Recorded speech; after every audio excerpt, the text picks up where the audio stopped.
एक डरावनी कहानी।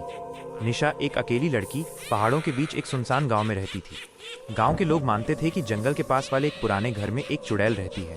निशा ने कभी इन कहानियों पर यकीन नहीं किया। उसे लगता था कि ये सब बस मनगढ़ंत बातें हैं।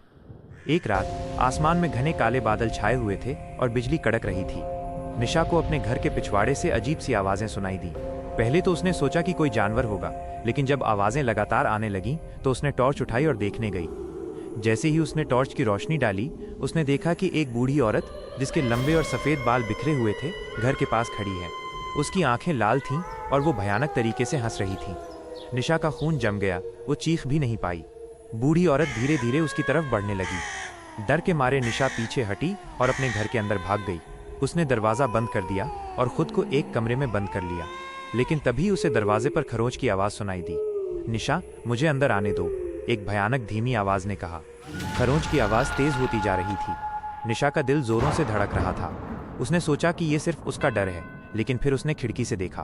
बूढ़ी औरत खिड़की के बाहर खड़ी थी और उसकी आंखें सीधे निशा को घूर रही थीं। उसकी लाल आंखों में एक अजीब सी चमक थी। अचानक खिड़की का शीशा टूट गया और बूढ़ी औरत का हाथ अंदर आ गया। उस हाथ की उंगलियां बहुत लंबी और काली थीं।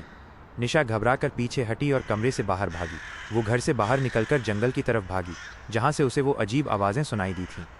जब वो जंगल में पहुंची तो उसने देखा कि बूढ़ी औरत वहीं उसका इंतजार कर रही थी।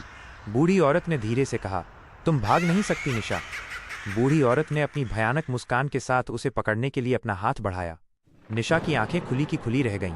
तभी वो एक झटके से उठी। वो अपने बिस्तर पर थी और पसीने से भीगी हुई थी। ये सब एक बुरा सपना था। कृपया द हॉन्टेड हॉन्ट चैनल को सब्सक्राइब करें और बेल आइकन दबाएं।